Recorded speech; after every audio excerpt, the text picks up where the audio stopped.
Bonjour Nicolas Galita. Non, j'ai pas le droit.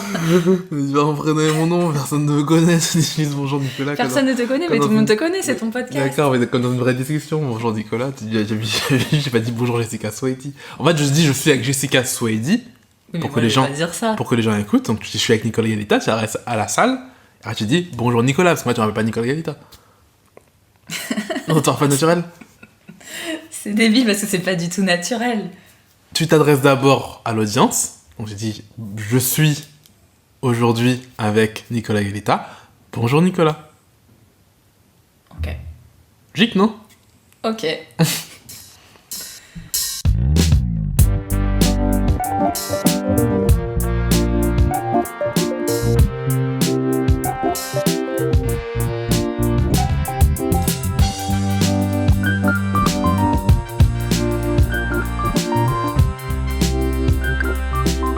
Bienvenue, je suis Nicolas Galita et tu écoutes le syndrome de la page noire, le podcast où je vais à la rencontre de personnes qui font de l'art, qu'elles se définissent d'ailleurs, ou non, comme artistes.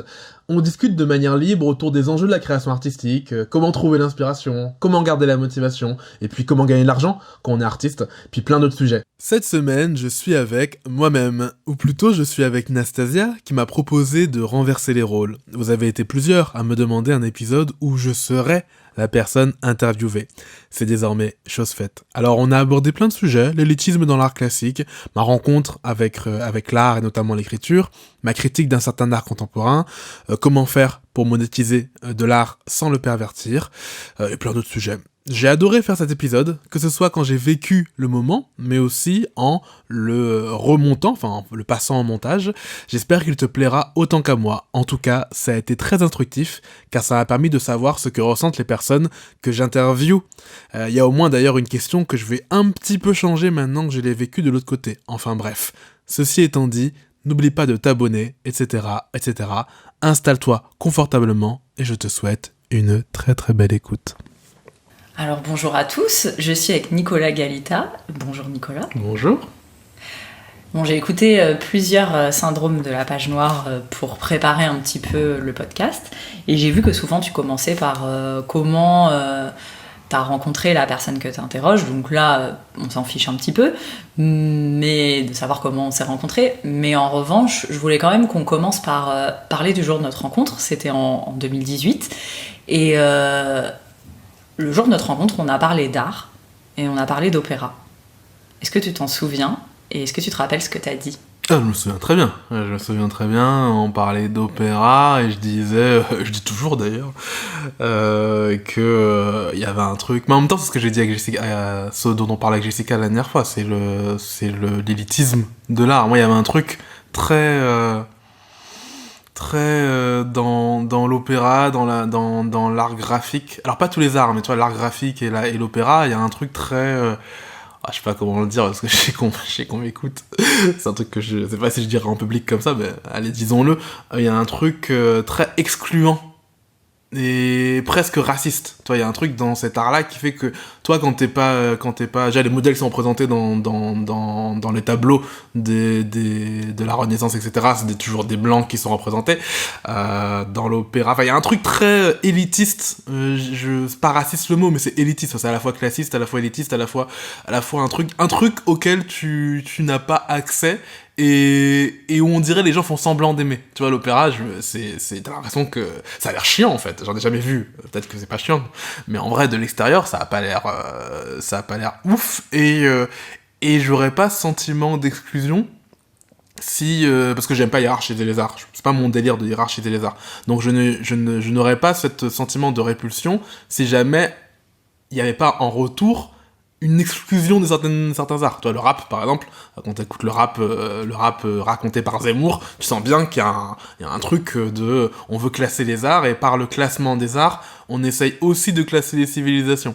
On essaye aussi de classer les individus, et on se dit que oui, le rap, c'est la déliquescence de la civilisation, alors que l'opéra de Wagner... Et je dis pas Wagner au hasard, y a un truc de puissance de la civilisation occidentale. Donc c'est un truc qui m'a toujours un peu perturbé. Et pareil dans les trucs qu'on lisait au lycée, tu vois, on lit des trucs chiants en vrai. Tu vois, et l'art c'est quand même censé être divertissant à la base. Du coup, tu dis Wagner, tu dis pas Wagner au hasard, il y a... Je dis ça parce que le nazisme dans sa proposition artistique est quand même très proche des... Après c'est logique parce que le nazisme c'est une jeu d'extrême droite, alors tous les gens d'extrême droite sont pas nazis et vice versa, mais il y a ce truc de glorification d'une ère classique, on veut plus en bouger, et il y a un truc aussi de supériorité, d'épique, de grandiose et de grandeur de la civilisation occidentale que t'as dans... Mais j'y connais pas assez le rapport entre Wagner et les nazis, je sais juste que c'est associé, mais je pourrais pas en parler pendant des heures, mais juste il y a un truc très hiérarchique, voilà, si je dois résumer, cette idée qu'il y a des arts supérieurs à d'autres qui a l'air anodine, mais qui en vrai amène à des trucs très vite, très glauques. Mais du coup, tu dis que tu te sens exclu, et t'as dit racisme et classisme. Du coup, tu te sens exclu, toi, en tant que... comme noir, ou en tant que... ou c'est un problème de classe? Je sais pas, les deux à la fois, je dirais. Alors plus maintenant, parce que maintenant, en fait, je suis plus dans la même classe sociale. Maintenant, je peux aller à l'opéra et ce sera pas un problème de payer l'opéra. Mais en fait, c'est une rébellion. En fait, ça déclenche un sentiment de rébellion en moi. Tu vois, j'ai même maintenant où je pourrais aller à l'opéra, je me dis mais c'est pas un art qui est fait pour tout le monde. C'est un art qui est fait pour exclure les gens. Et comme c'est un art qui est fait, qui m'a l'air fait, en tout cas que je reçois moi comme étant un art d'exclusion, donne pas envie d'y aller. Comme quand je vais dans un musée et que je vais au musée d'Orsay et si t'es pas avec moi et que je me contente juste des explications en bas, je comprends rien. Or, je comprends Descartes. Je comprends Kant, je comprends... j'ai fait des maths à très haut niveau. Si je comprends pas ce qui est écrit, c'est que ça ne veut rien dire en tant que tel. Ou alors que c'est tellement référencé, qu'il faut tellement de références pour le lire, qu'on essaie même plus de faire attention aux gens qui n'ont pas les références. Qu'est-ce qu'il y a ? On me voit pas, mais là, je souris parce que, en fait, tu m'as beaucoup appris sur le rap. Maintenant, j'aime beaucoup. Mais t'as l'air de sous-entendre que... En fait, ce que tu dis, c'est que pour aller au musée d'Orsay ou à l'opéra, il faut un peu une éducation, il y a des codes, et que tu n'as pas les codes et que tu te sens exclu de ces codes. Il y a 3 ans en arrière, je pouvais pas écouter du rap comme aujourd'hui, et je suis encore loin, enfin je suis encore dans un apprentissage permanent, j'adore ce que j'apprends, mais j'ai découvert un monde de codes, un monde de références, donc comment t'expliques que t'es plus touché par ces codes-là et que tu as l'impression qu'on s'adresse plus à toi, puisqu'en termes de classe, il me semble que dans la majorité de ce que dit le rap, tu fais pas du tout partie de la... Bon, peut-être Booba, mais de la classe sociale des rappeurs. Donc c'est plutôt lié au fait d'être racisé, peut-être. Non, il y a plusieurs choses. La première chose, c'est que le rap n'a pas gagné. Bon, en tout cas, même en ayant gagné, il est quand même marginalisé. Enfin, c'est une position qui est très bizarre. C'est que le rap est devenu, grâce au streaming, la musique numéro 1 écoutée.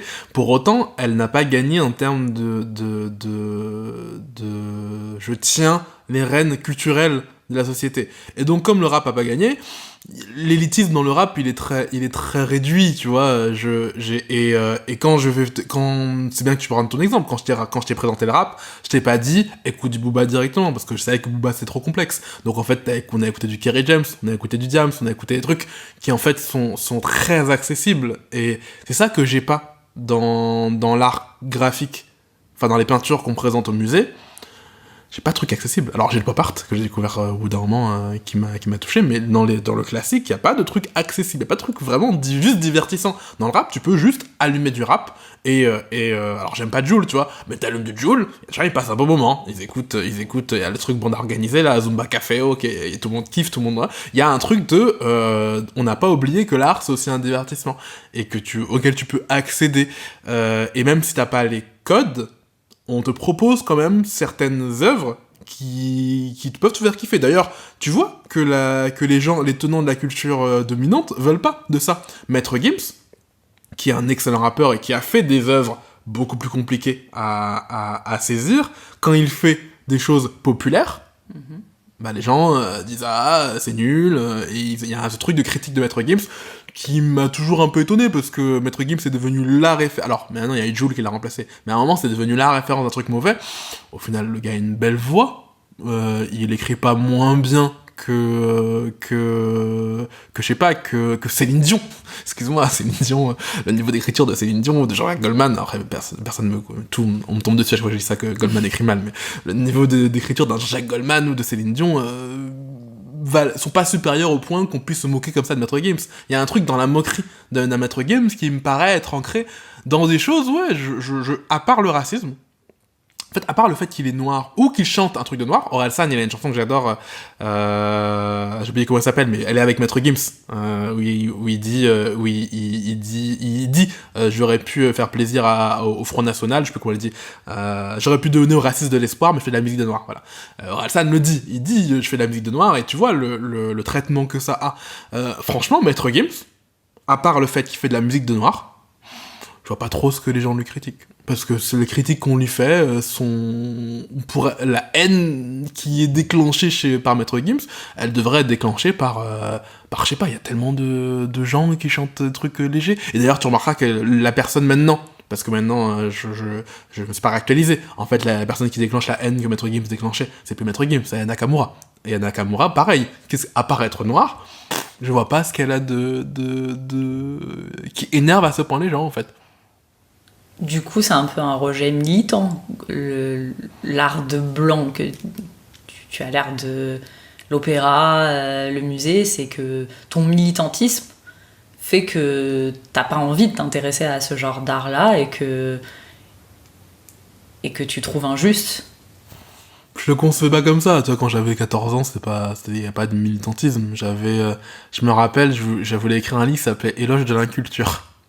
Mais d'ailleurs c'est marrant parce que j'avais intégré petit que la culture c'était ça et que le rap c'était pas de la culture. J'avais intégré ça, que la pop culture c'est pas de la culture, ce qui est débile. Maintenant que je suis plus vieux, j'écrirais au contraire une éloge d'une culture alternative, pas une éloge de l'inculture. Mais je voulais écrire une éloge de l'inculture parce que je me disais c'est pas pour moi, tu vois, juste en fait j'ai même pas, c'était pas conscientisé, je me disais même pas, là j'ai 31 ans et je conscientise un peu les choses, mais à l'époque et même à l'époque où je te le dis, en 2018, je conscientise vite fait, je me rends compte en parlant que ça déclenche chez moi une émotion qui est beaucoup trop vive par rapport au sujet dont on parle, et que je vais après analyser, que je vais essayer de décortiquer, mais je dirais pas que c'est militant, j'avais juste un truc... En fait, moi, vu que j'ai une personnalité très, très, très... je me laisse assez peu écraser. Tu vois, en mode, les gens qui vont te dire « Ah, t'as pas vu tel film ?» Oui, j'ai pas vu tel film, mais alors Ah, tu sais pas tel truc Ah, et alors Ah, t'as fait une faute d'orthographe ?» Enfin, je suis pas... comme je différencie beaucoup la culture et l'intelligence, et que j'ai pas l'impression qu'être cultivé, c'est être intelligent, ça a pas réussi à me mettre la tête sous l'eau, et donc j'ai pas regardé, parce que j'avais pas envie. Le truc, ça avait l'air chiant, ça avait l'air pour être d'autres gens, ok, je passe à autre chose, tu vois. Ouais. Du coup, là, tu dis que quand t'avais 14 ans et que t'écoutais du rap, donc ce que je comprends, c'est que tu rentres dans l'art par le rap. Est-ce que je rentre dans l'art par le rap ? Tu veux dire quoi, je rentre dans l'art ? Non, parce que je regarde Le Roi Lion quand j'ai 7 ans. Qu'est-ce que tu veux dire par je rentre dans l'art ? Ouais, comment tu commences à aimer l'art ? Comment tu deviens un artiste ?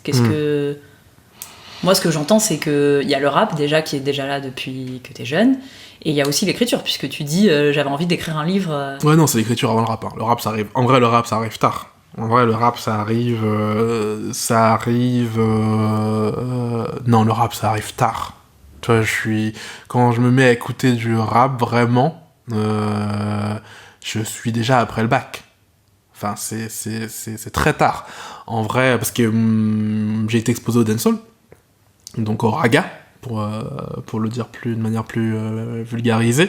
Et donc, j'étais pas exposé au rap quand j'étais en Guadeloupe, j'étais exposé au dancehall, et c'est ça que j'écoutais. Ma culture musicale, elle était... Alors, il y a des similitudes, hein, puisqu'en vrai, le rap s'est inspiré du raga à la base. C'est dans ce sens-là et pas l'autre. Souvent, quand je reviens en Guadeloupe, ils disent « Oh, on dirait du rap !» Non, c'est le rap, on dirait du raga, en vrai.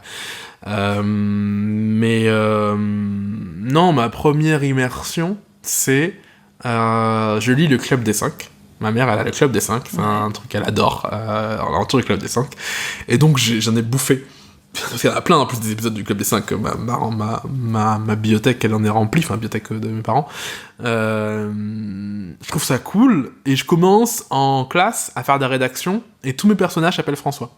Il y a une grande période de ma vie où tous mes personnages s'appellent François. Et pourquoi François ? Parce que c'est le héros dans le Club des 5, c'est le plus vieux. D'accord. Le plus vieux, il y a François, il y a Claude. Alors on sait jamais. Claude, c'est la leader garçon manqué de fait. Et François, c'est le leader parce qu'il est le plus vieux et il est censé être le leader. Donc il y a toujours, bref, pas faire une analyse littéraire du Club des 5, mais... donc j'appelais mes personnages François, et il y a ce truc de la rédaction. Je me rappelle, la rédaction, écrire des histoires, c'est un truc qui m'intéressait. J'ai vite compris que j'étais pas très doué. C'est pas que je suis pas très doué, mais c'est que ça me fait moins kiffer que ce que je pensais. Donc, parce que j'ai pas d'imagination. Enfin, c'est pas que j'ai pas d'imagination, mais je sais pas, ça me gave vite fait d'écrire une histoire longue, en fait. Donc j'ai commencé à écrire des petites histoires, des nouvelles. En fait, c'est des nouvelles, moi. J'ai commencé par les nouvelles. J'écris des petites histoires avec des morales. En fait, j'avais déjà besoin d'avoir des morales. Ouais. Bon, là, aujourd'hui, maintenant, j'écris des trucs didactiques. Il y avait déjà ce truc de... Quand j'écris un truc, c'est pour qu'il y ait une morale. Oui, tu t'échappais déjà de la fiction. Ouais. Toi, je me rappelle d'une nouvelle que j'ai écrite. Alors, je retrouve plus cette nouvelle qui était sur l'homosexualité, mais en mode très naïf, en mode très Diams, en mode laissez-les tranquilles, tout le monde fait ce qu'il veut, avec c'était un truc de, c'était une métaphore. Je me rappelle plus, mais il y avait une métaphore de, bref, je me rappelle plus. Ça rien que je le creuse, je me rappelle plus. Mais je sais que à la fin, la chute, ça donnait pas l'impression que ça parlait d'homosexualité. Et la conclusion, c'était ça, mais en mode très naïf, comme peut l'être un enfant de 14 ans. J'ai écrit un peu de poésie, mais ça m'a vite gavé parce qu'en vrai, j'aime pas la poésie, en tout cas. Ce que j'appelle la poésie, parce que le rap c'est la poésie, mais ce qu'on me montrait qu'était de la poésie. J'ai chanté assez vite, en vrai. 14-15 ans, je chantais déjà, j'écrivais... Mais en vrai, ouais, le lien, ça a toujours été l'écriture. En vrai, le lien de tout ce que je fais, ça a toujours été l'écriture. Tout ce que je faisais, c'était l'écriture. J'ai fait un livre autobiographique qui s'appelait Esquisse d'une goutte de vie, parce qu'à 17 ans, je me disais que ma vie avait un intérêt à être racontée. Non, mais ça, c'est assez dingue quand même, l'histoire d'Esquisse d'une goutte de vie. Ouais. Tu publies un livre, t'as 18 ans, c'est ça ? Ouais, alors je le publie, oui, je l'auto-publie. J'ai même pas 18 ans, j'ai 17 ans en vrai. En fait, ça vient du fait que je me dis, j'ai un peu une obsession de la mémoire qui s'efface, parce que moi j'ai pas une bonne mémoire. Et je me dis, cette année elle est bien, je vais l'immortaliser. Et je l'immortalise dans, je raconte mon année de terminale en fait, je raconte mon année de terminale et je l'écris pendant les vacances d'été. Et voilà, je sais pas quoi te dire de plus là-dessus. C'était marrant à faire. Alors j'ai fait tous les trucs, tous les clichés possibles, notamment les rêves, c'est le truc qu'on fait en narration. Finalement c'est un rêve. Non, si je peux dire un truc, c'est que je me suis heurté au fait de comment tu dis la vérité alors que tu dis un mensonge. Parce que la fiction c'est ça, c'est que tu dis la vérité, t'essayes de dire la vérité avec un mensonge, parce que dans l'histoire tu passes pas aux toilettes, et donc j'ai essayé de dire le plus possible, et je me dis aujourd'hui, c'est impossible. À 16 ans c'était possible, aujourd'hui le sexe est arrivé dans ma vie, l'immoralité des trucs, j'ai plus la naïveté que j'ai à 16 ans. Il y a des pensées inavouables, je me verrais pas raconter autant dans l'esquisse d'une goutte de vie. J'ai vraiment raconté, je pense que on raconte jamais tout, mais je pense que dans le contrat autobiographique j'ai quand même été assez loin, c'est-à-dire ça a même d'ailleurs posé des problèmes en vrai. Aujourd'hui je pourrais plus, aujourd'hui c'est plus possible. Alors j'ai la chance d'avoir Esquisse d'une goutte de vie sous les yeux. Puisque j'ai la chance d'en avoir un exemplaire. Juste moi, il y a un truc qui me bon, c'est très mignon, ça raconte ton adolescence avec le regard d'un adolescent, donc c'est... Mais ce qui moi m'a toujours surprise en le feuilletant, parce que je t'avoue je l'ai pas encore lu pour de vrai, mais j'y viendrai, c'est je sais pas, par exemple en fait voilà, une odeur de papier neuf imprégna ma chambre. Je connaîtrais enfin la suite des aventures du sorcier. À partir du moment où mon esprit plongeait dans le livre, ce serait pour n'en ressortir qu'à la fin. Je lus le livre d'une traite, sans jamais le quitter des yeux, même pour dîner, tellement j'étais accrochée par l'histoire. Bon, bref, je vais pas... Voilà, mais ton style entre ce moment-là et aujourd'hui t'as un style qui est tellement tu fais des phrases très courtes. Moi je dis que ton style il est très américain, tu écris des choses très concises, etc. Là c'était plein de métaphores, de comparaisons, enfin, une écriture qu'on appellerait scolaire, même si ce mot il est particulier. Comment t'as changé ça? Tu crois que c'est ce que t'as lu ou...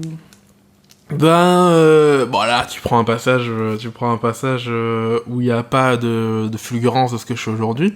Dans Esquisse d'une goutte de vie, le passage dont je suis le plus fier, alors je ne pourrais pas le retrouver là comme ça, je ne sais plus où il est dans rue, mais le passage dont je suis le plus fier, d'ailleurs n'existe pas, c'est un rêve. Donc c'est le moment où j'ai pu m'extraire de l'autobiographie, enfin du pacte autobiographique. C'est un moment où c'est un rêve, et en fait je joue, donc il y a un tremblement de terre, et je joue sur la longueur des phrases pour annoncer le tremblement de terre. Donc au début, les phrases sont longues, et puis plus ça se rapproche du tremblement de terre, plus c'est court. Et ensuite, une fois que le tremblement de terre est passé, c'est un peu plus chaotique, parce que c'est le chaos du monde. Tu vois, il y a un travail qui est mieux que ce qu'on vient de dire. Mais là, pourquoi j'écris comme ça? Parce que j'écris comme un élève de terminale, et donc j'écris... mais comme toujours... Et tu es un élève de terminale à ce moment-là. Je suis un élève de terminale. Et comme un bon élève de terminale. Et j'écris comme ça parce que tu fais comme tout le monde. Quand tu commences un art, tu commences par le classique. Donc en fait, j'écris au passé simple, avec des descriptions, des métaphores, un truc qui aujourd'hui... aujourd'hui, je me verrais pas écrire un récit autrement qu'au présent. Le passé simple, ça me sortirait par les yeux d'écrire au passé simple. Et donc non, je découvre déjà à cette époque la puissance de travailler la longueur des phrases. C'est déjà mon kiff en fait, c'est déjà mon truc, c'est de travailler la longueur des phrases, et c'est le passage le plus travaillé, parce que tout le reste a été écrit d'une traite, puis relu, puis un peu réédité, mais le passage dont je parle, le tremblement de terre, j'ai vraiment réécrit, et réécrit, et réécrit, en me disant, c'est comme une musique, ça doit s'accélérer, ça doit machin. Et ensuite, j'ai été beaucoup impacté par le fait que, j'ai pas lu beaucoup de fiction après. Quand j'écris Esquisse d'une goutte de vie, la fiction, c'est ce que je lis le plus. Aujourd'hui, je sais même pas c'est quoi le dernier roman que j'ai lu. Si, c'était avec toi, mais s'il y avait pas toi, ça remonterait à 4-5 ans le dernier roman que j'ai lu. Donc, comme je lis plus de romans et que je lis que des essais, et qu'en plus j'ai été très influencé par le copywriting, c'est-à-dire l'écriture de vente, j'ai tendance à remettre dans mon écriture maintenant des trucs de l'écriture de vente, c'est-à-dire des phrases très courtes, une obsession de la non-monotonie, donc avoir des paragraphes plus grands, des paragraphes plus courts, des paragraphes d'une phrase, des phrases d'un mot. En fait, en copywriting, il y a cette obsession de la non-monotonie qui du coup a contaminé le reste de mon style aujourd'hui. J'ai remarqué aussi que, et peut-être que ça vient du copywriting, mais moi j'y connais rien, mais que t'avais aussi l'art de la chute tout le temps. Quand t'écris de la fiction, tout le temps, la fin, il y a un rebondissement, on se rend compte qu'un personnage n'était pas le personnage qu'on pensait, et ça revient presque tout le temps dans ton écriture. D'accord, ça vient pas du copywriting, ça vient du fait, ce que je te disais, c'est que dès le début, ça me faisait chier sinon, en fait. Qui me fait kiffer, j'ai une fascination dans la narration pour le twist. Donc le twist, le fait qu'à un moment, l'histoire elle change. Alors je veux pas expliquer ce qu'est le twist, parce que j'explique ce qu'est le twist, je vais spoiler des films pour des gens. Donc sans nommer de film, tu regardes un film, et à la fin tu découvres que c'était pas du tout ce que tu pensais, c'est pas un rebondissement, c'est un retournement, le twist. Et ça m'a, je sais pas pourquoi, ça m'a toujours fasciné. C'est ce que j'aime en tant que lecteur. Donc c'est ce que j'essaye de faire quand j'écris.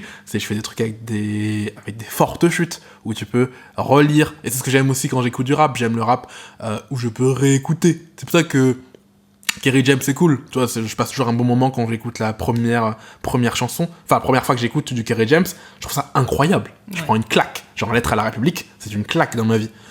Puis plus je la réécoute, moi, ça a d'intérêt. Parce que Kerry James, il dit ce qu'il pense comme il dit ce qu'il pense comme il le pense, de la manière dont il le pense, avec juste des rimes. C'est une dissertation. Alors que Booba, c'est cryptique. Et il y a des phrases de Booba que j'ai compris que 16-17 ans après. T'imagines, 16-17 ans, hein. Et c'est pas comme si j'écoutais pas de Booba. J'en écoute.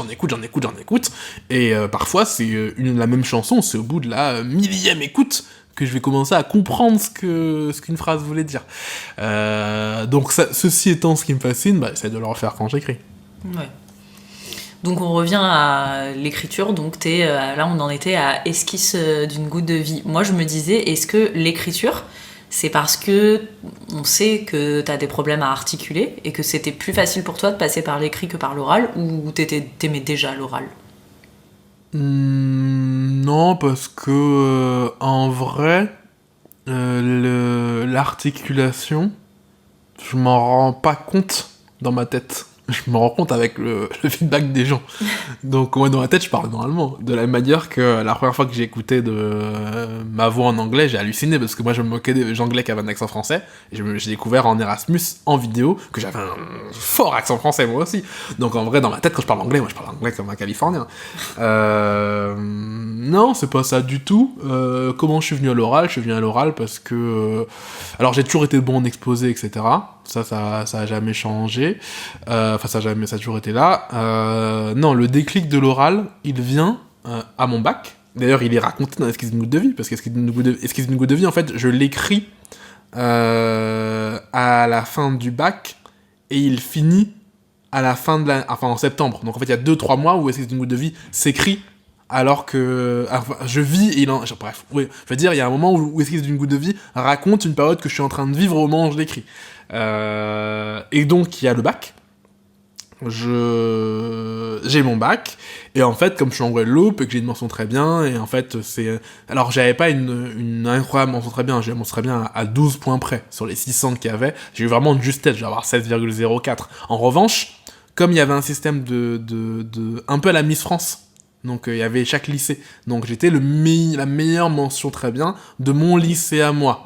Alors que j'aurais été même pas le 20e dans le meilleur lycée de Guadeloupe. Mais en tout cas, comme j'étais le premier de mon lycée, bah, j'étais dans toutes les cérémonies, les machins, les prix EDF, les prix machin, etc. Donc j'étais invité à quasiment tous les trucs, à part le prix de la région, de département, bref, on s'en fout. Et en fait, je suis un des prix, et je fais un discours. Et en fait, le discours, il me vient parce que j'entends tout le monde dire voilà, je remercie mes parents, etc., etc. Et non, attends, pardon. Les gens disent pas je remercie mes parents. Putain, j'ai spoilé, j'ai très mal raconté cette histoire. Non, les gens arrivent sur scène, les élèves arrivent sur scène, les autres élèves, donc on est appelé par ordre de mention, de notes, et les élèves qui se défilent disent non, mais c'est grâce à mes profs. Moi, je me dis pas du tout, les gars. Enfin, j'ai déjà ce sens très, très... encore plus marqué qu'aujourd'hui. Aujourd'hui, j'ai pris plus de... je pense pas d'humilité, mais moins d'égocentrisme. Il existait une époque où j'étais pas sûr que les autres humains existaient, tu vois. Quand j'ai 14-15 ans, je pense qu'on est peut-être tous passés par là, mais je me demande si les autres humains existent et que je suis pas le seul humain à exister. Bref, ils disent ouais, ça fout c'est grâce aux profs. Je me dis pas vraiment. Il y a des gens qui vantent le travail acharné. Moi, n'ayant pas travaillé, ayant vu qu'autour de moi, il y a plein d'élèves qui travaillaient comme des fous et qui n'avaient pas de meilleures notes que moi, moi, pour le coup, c'est un truc aussi qui m'a permis de pas avoir l'arrogance de la culture que les gens peuvent avoir, c'est que j'ai pas été, je pense, faudrait que un psy le dise, que d'autres gens le disent, mais je pense que j'ai pas été grisé comme d'autres ont pu être grisés d'avoir été premier de la classe. J'étais grisé en termes d'estime de moi-même, par contre, j'ai pas été grisé au sens de je le mérite. Je me suis vite rendu compte que j'avais pas plus de mérite que les autres parce que les autres travaillent. En tout cas, que si le mérite était basé sur le travail, moi, j'avais pas beaucoup de mérite. J'étais juste fort naturellement à l'école. Et donc, ces trucs de mérite me parlaient pas. Ensuite, les gens disaient, oui, moi, c'est carrément grâce à un prof au collège, je sais pas quoi.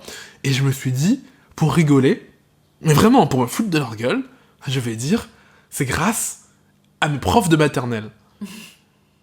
Et je me suis dit, non, en vrai, c'est grâce aux parents. Parce que c'est les parents qui t'amènent à la maternelle. Et donc, je suis là, dans une salle où il y a plus de parents que d'élèves. T'imagines que chaque élève vient avec ses deux parents. Et donc, je dis, en me foutant de leur gueule, je voudrais remercier mes parents. J'ai entendu qu'on remerciait les profs jusqu'au collège, mais sans les parents, bah on serait pas là. C'est eux qui nous...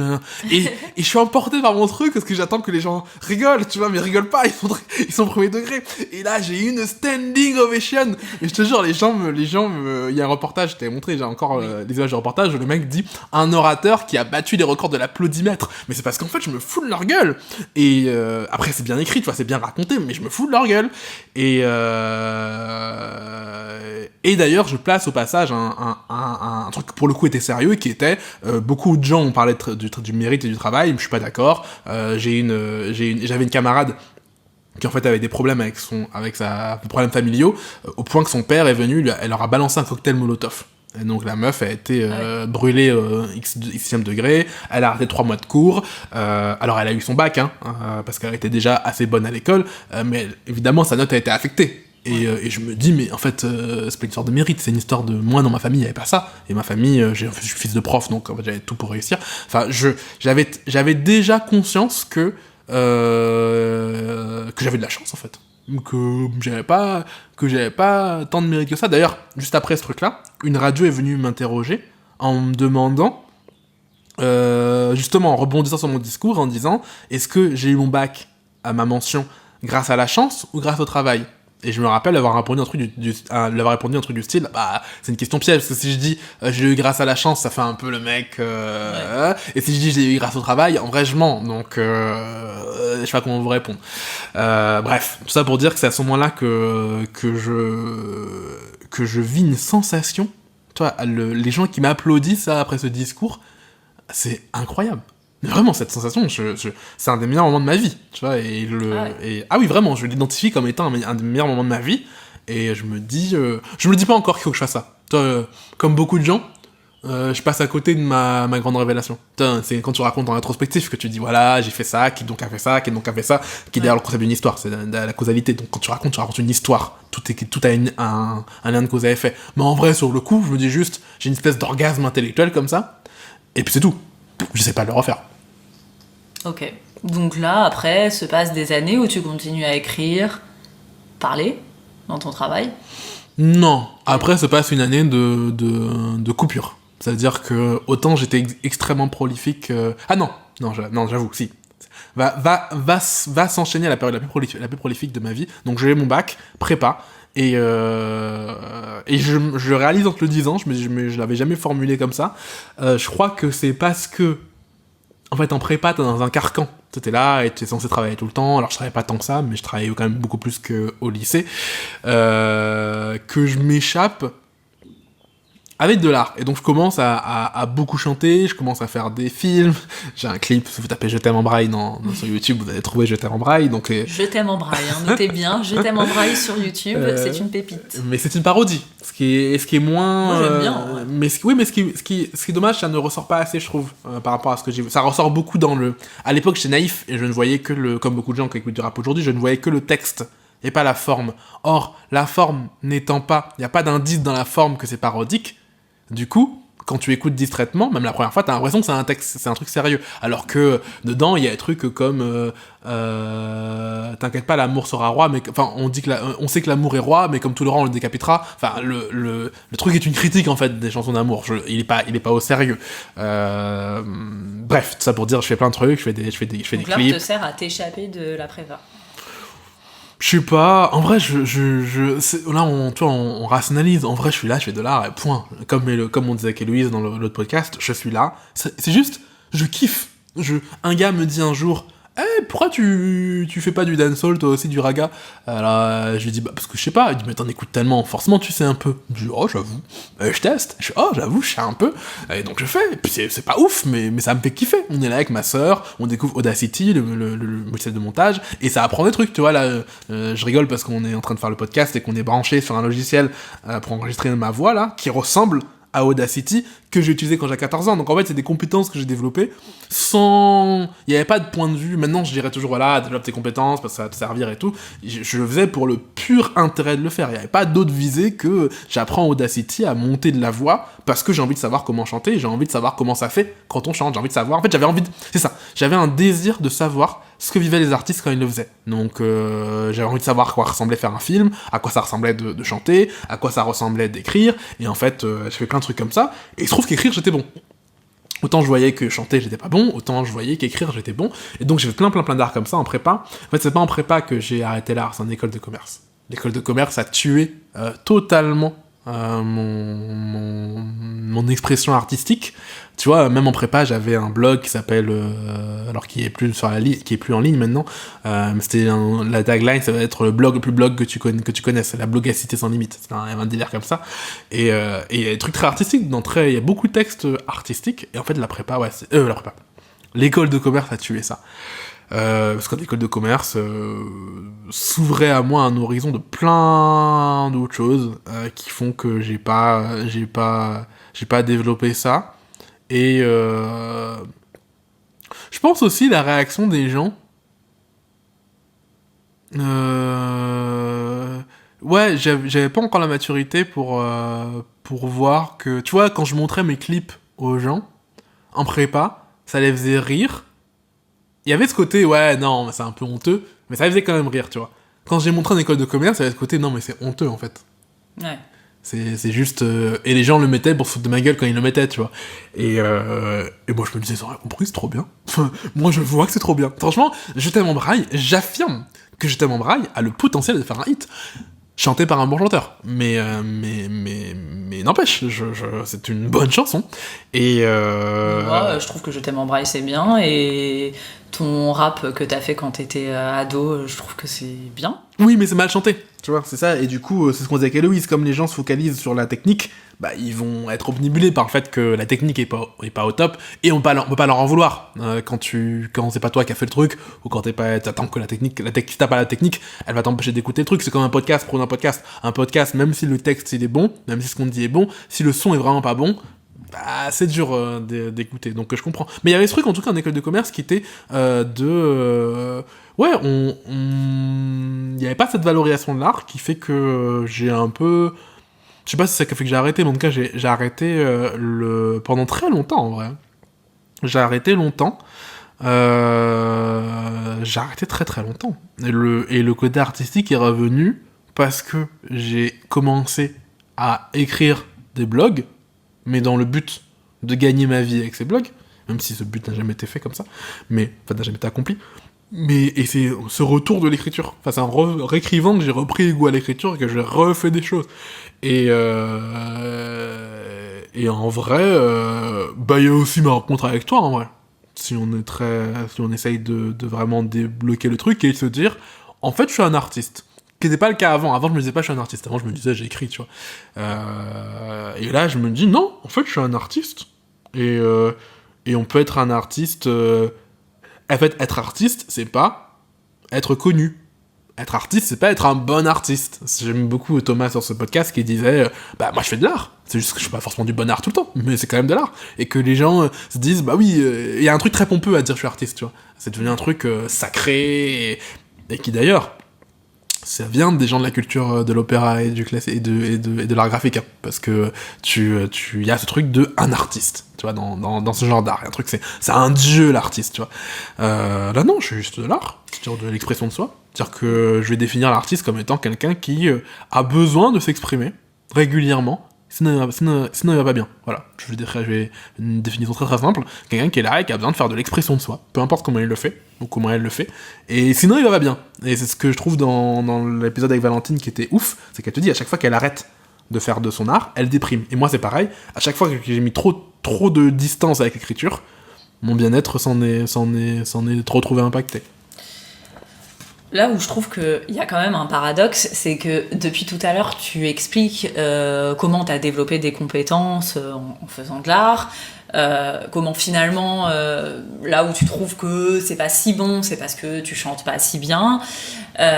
Donc, moi, ce que je ressors de ça, c'est que tu confonds, mais en tout cas tu associes artisanat et art, la technique et l'expression artistique. Et pourtant, comme je te connais quand même assez bien, j'ai déjà discuté pas mal avec toi, par exemple, d'art contemporain, avec des expressions artistiques où il n'y a pas d'artisanat particulier. Ça va être des performances, ça va être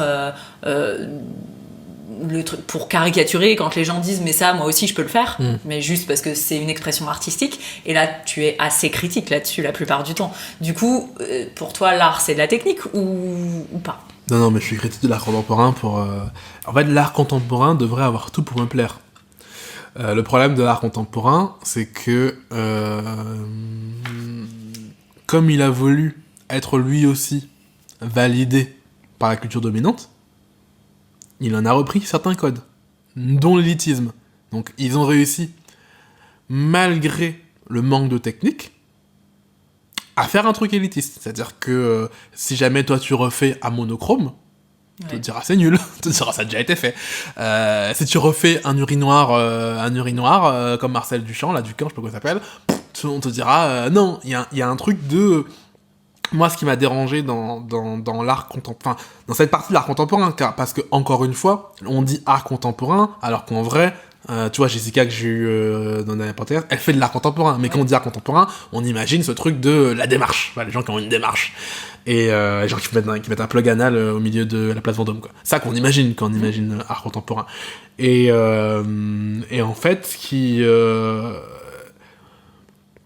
et le truc qui me froisse, c'est le truc de... Ça reste élitiste. Tu vois, si jamais un mec de banlieue, dans sa banlieue, arrive, prend je sais pas, une barricade et la met au milieu d'un truc, je suis pas sûr qu'on dise c'est de l'art contemporain. Tant qu'il a pas acquis le statut. Et c'est ce qui me dérange avec l'art contemporain, c'est que c'est un truc de statut. L'artiste, il est artiste parce qu'il est artiste, et comme il est artiste, même son caca est de l'art. Ouais, je vois. Alors que normalement, c'est l'inverse. Normalement, tu as des gens qui font des œuvres, le public dit « Ah oui, ça c'est une œuvre », et du coup, cette personne, on se dit « Ah, c'est une personne qui fait beaucoup d'œuvres, appelons-la un artiste, parce qu'elle fait beaucoup d'œuvres. Ouais. » Dans l'art contemporain, vraiment, je suis déjà artiste, je suis un mégalo, et puis il y a tout le délire avec, faut le jouer. T'es là, tu entends des voix, à la Isabelle Adjani, tu vois, t'es là, t'entends des voix, tu joues un personnage d'artiste, et même quand tu fais caca, du coup, c'est de l'art. C'est ça qui me frustre, et que à l'époque, quand on a discuté, je me disais ouais, mais y a pas de technique derrière. Mais c'est pas ça le problème, parce que moi je fais des trucs sans technique et je considère que c'est de l'art, donc c'est pas le problème de la technique qui m'horripilait avec cet art contemporain là. C'était le côté toujours élitiste en fait. C'est le summum de l'élitisme, c'est-à-dire que avant, au moins, même dans l'art graphique classique, même dans l'opéra, tu peux te dire peut-être qu'un jour un noir ou un arabe fera un grand opéra. Là, on était en train de chercher un livre de Incendie de, je sais pas comment s'appelle l'auteur, mais son nom me fait croire, voilà, son nom me fait croire qu'il est pas blanc. Il fait du théâtre classique et donc il peut.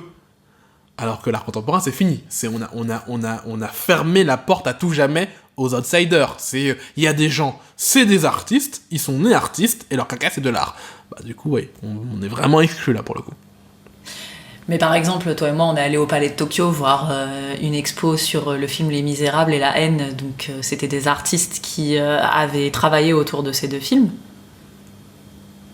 La plupart étaient racisés, jeunes. Bon, la classe sociale, je suis pas sûre que... Je pense que pour faire une école comme ça, il faut quand même... Oui, on est en 2020 quand on va voir ça. Ouais. Je te parle de l'art contemporain tel que je l'ai reçu à l'époque. Maintenant, est-ce qu'aujourd'hui il y a des choses intéressantes ? Je reviens à Jessica, ce qu'elle fait, c'est ouf. Elle fait des bras, ces trucs, il y a un message féministe, etc. J'ai pas ça dans... je fais un tableau tout blanc. Hein. Ouais. Toi, je retrouve pas ça. Donc... je me rappelle aussi qu'au Palais de Tokyo, et c'est aussi ça qui est extrêmement énervant avec cet art contemporain-là. Faudrait lui donner un nom, je sais pas comment l'appeler, parce qu'en fait, il a trusté le nom d'art contemporain, alors qu'il y a plein d'art contemporains. Mais cet art-là, on va voir un mec qui va parler de rap, mais il est nul. Ouais. Tu te rappelles cette expo ? Je sais pas comment ça s'appelle, le mec, faudra retrouver. En fait, le mec fait ce que Vald a ramené finalement, un truc assez destroy, assez y a pas de futur, tout est Vald il peut faire un morceau entier sur t'as pas dit bonjour, tu t'es fait niquer ta mère, et tout le monde se demande pendant un mois est-ce que le mec est sérieux ou pas, et alors maintenant on sait que oui, Vald est un rappeur sérieux, mais quand on se prend bonjour dans la figure, on se dit mais c'est une blague ou c'est pas...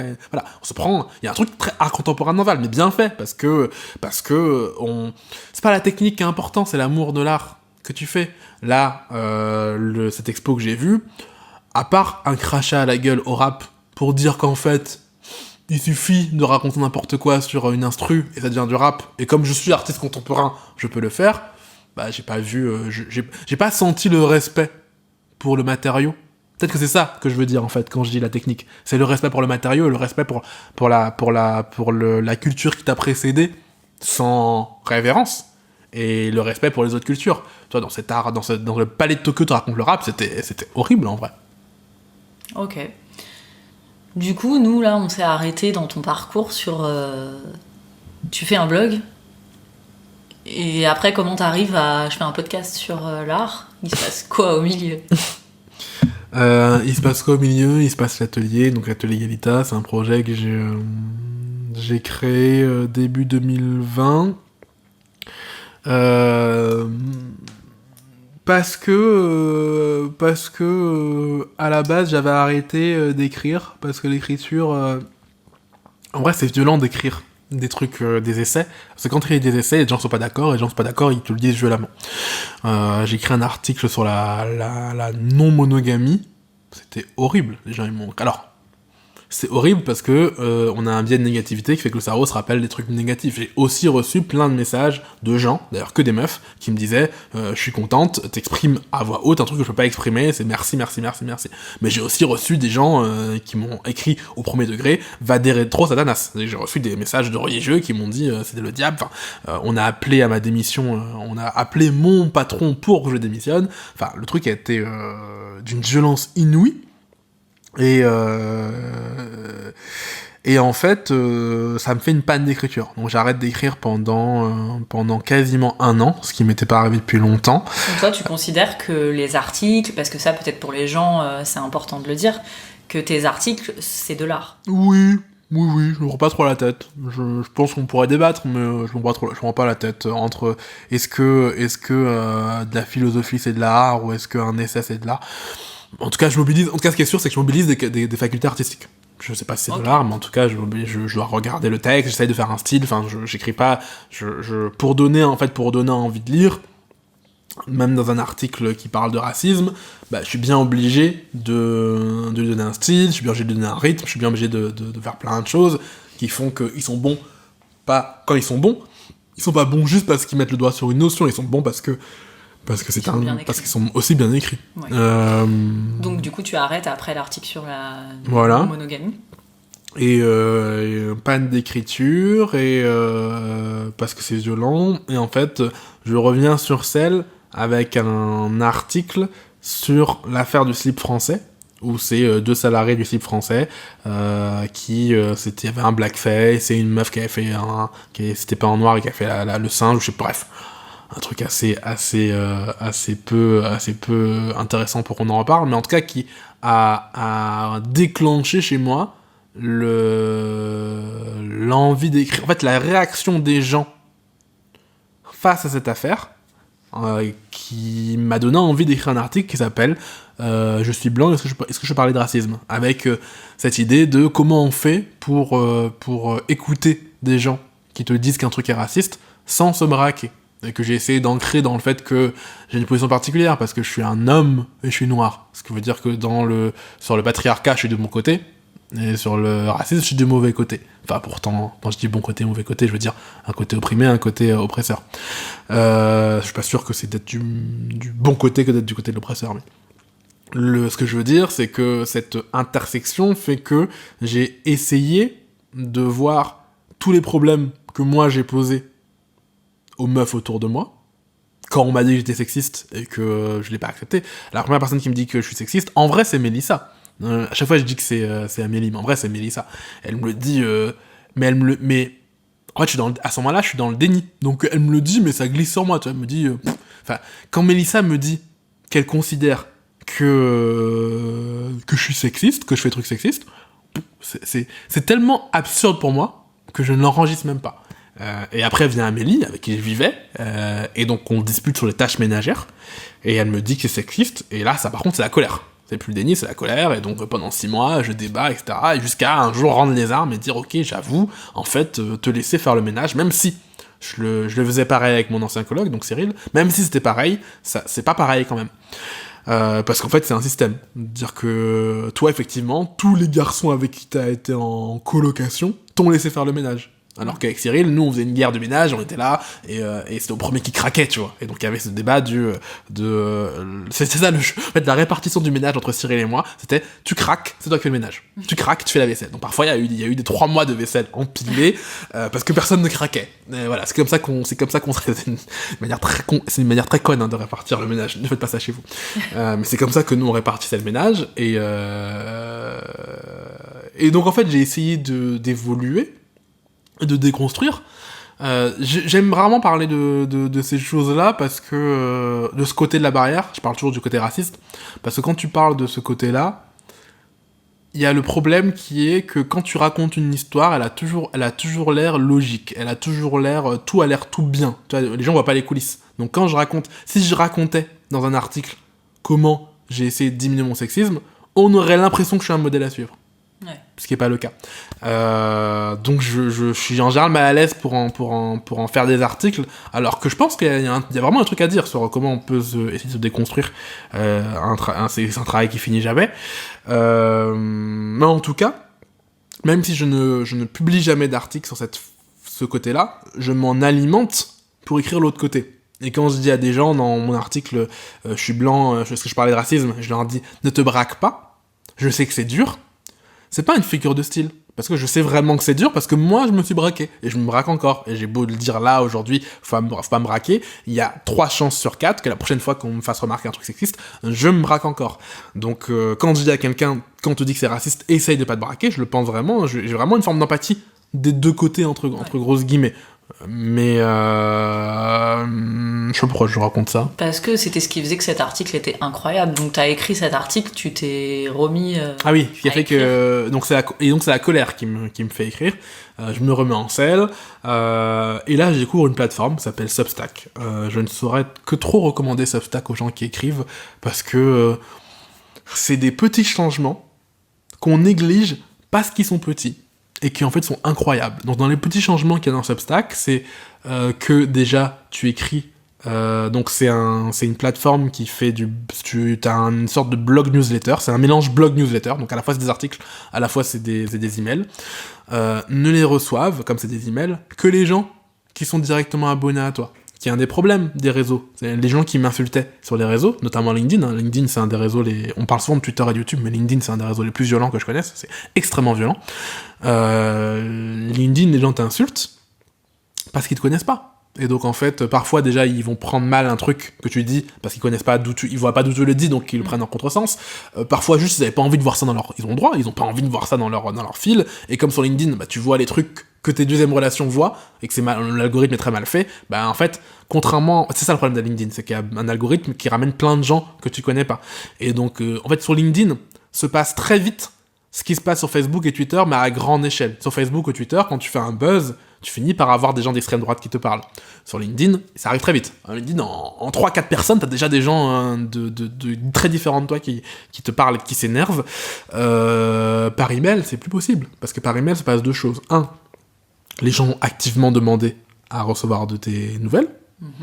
En plus de ça, j'écris tous les jours, qui est l'autre changement, alors qui n'est pas intégré dans Substack, mais qui est l'autre changement que j'ai apporté à mon écriture et qui a tout changé. En fait, d'écrire tous les jours, ça a vraiment tout changé. Et comme les gens te reçoivent tous les jours, ils peuvent plus faire... Sur Dessine-toi un emploi, parfois, j'avais des mails violents en retour de gens qui prétendaient ne s'être pas abonnés. Ce qui n'était pas possible, puisque je n'abonne pas les gens il fallait forcément que tu me mettes ton email. Par contre, ce que je comprenais, c'est que comme des fois, je mettais un mois entre 2 emails, bah ils se rappellent plus de moi. Ouais. Ou alors ils sont inscrits et puis ils ont jamais reçu le premier mail de moi, ils ont reçu que le mail de bienvenue. Là, tu reçois un mail tous les jours.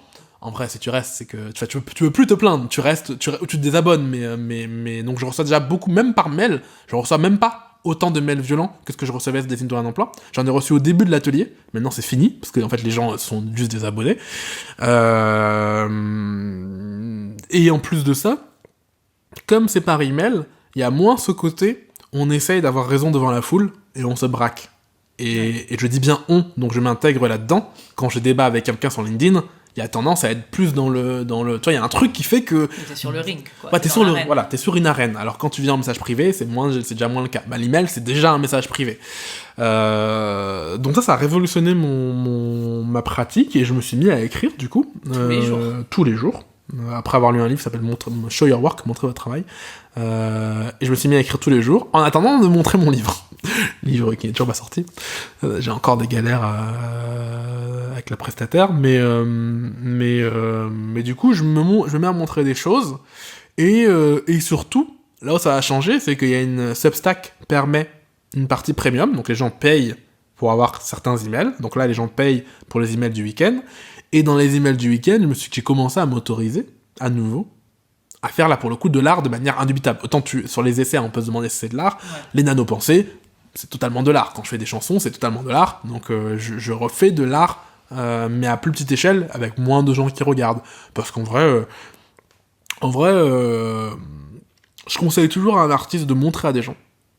Ouais. Je crois qu'il y a un truc, quand même, de relation avec le public qui est fondamental, que si t'écris juste dans ta chambre, ça reste de l'art, hein, mais il y a un truc qui manque. Mais c'est pas forcément 1 million de personnes. En fait, tu peux le montrer à 10 personnes, et être très heureux. D'ailleurs, j'ai remarqué que beaucoup de mes amis se mettaient à faire de l'art par amour. Et en fait, c'est totalement ton cas.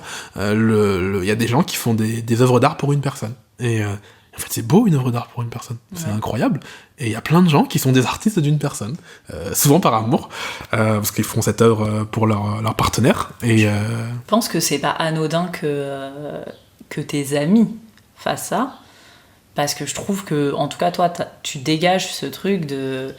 Les choses, elles ont l'air tellement faciles quand t'entreprends des projets, alors pas que artistiques pour le coup. J'ai l'impression que quand t'as envie de faire quelque chose, ça devient vrai très rapidement, parce que là, t'as parlé de Substack comme si, et de l'atelier, on a l'impression quand tu racontes qu'il y a eu quand même une réflexion, etc. Moi, j'étais dans ton entourage proche à ce moment-là, j'ai l'impression que c'est arrivé... Enfin, du jour au lendemain, t'as décidé de faire ce truc, t'as dit ouais, je pourrais écrire tous les jours, et t'as écrit tous les jours. Ah oui. Et c'est le projet, t'as dit je vais faire un podcast, et c'est devenu un podcast du jour au lendemain. Oui. T'as voulu faire une formation, c'est devenu voilà. Et je pense qu'à ton contact, les gens dont je fais partie, mais voilà, j'imagine bien que je suis pas la seule. Ça donne quand même ce truc de mais c'est pas possible, comment il fait pour que moi ça fait 5 ans que je me dis oh mais un jour je ferai telle chose, un jour toi c'est vrai que t'as ce rapport à tu traînes pas, tu le fais et tu vois si c'est bon, si c'est pas bon, mais en tout cas tu le fais. Ah oui, moi je fais un truc, je le fais. Parce qu'en fait, typiquement le Substack, comment je découvre, je vois Oussama Hamar, qui est un mec que j'adore, qui l'utilise, qui le configure, et je me dis, oh c'est bien ce truc. Et effectivement, le lendemain, t'as pas le lendemain, la semaine d'après, le premier mail il est écrit. Pareil pour le podcast, quand je me dis, oh ce serait trop cool d'avoir un podcast, et encore je me dis c'est trop cool d'avoir un podcast parce que juste, j'ai 2 micros que je reçois par hasard, parce que en fait j'en achète un pour les formations, on m'en livre 2, parce que c'est le confinement, que c'est la galère, et que la boîte, en fait je me plains parce que je reçois pas le micro, et du coup ils m'en envoient un deuxième sans faire exprès, je reçois les 2, je leur demande est-ce que je leur envoie, ils me disent non, bah allez cadeau, en fait j'ai 2 micros, et du coup je me dis bah il faut que je... T'en fasses quelque chose. Bah voilà, et donc vas-y on va faire un podcast, donc je regarde une formation, je regarde comment on fait un podcast, et puis je fais. En fait, je sais même pas quoi te dire là-dessus, parce que ça paraît tellement évident. Moi, je veux un truc, je fais. Et après, enfin, en tout cas, tant que c'est un truc qui n'engage que moi, évidemment, hein, si je veux pas prendre des choses qui appartiennent à des gens, mais je veux dire, si je veux faire un truc, si je veux un truc, j'essaye. Et puis, il y a deux solutions. Soit c'est nul, et j'aime pas. Soit c'est nul et j'aime bien. On pourrait dire que toi, t'as pas le syndrome de la page blanche. Non. Plutôt celui de la page noire, d'ailleurs. Je finis sur le truc des cas de figure.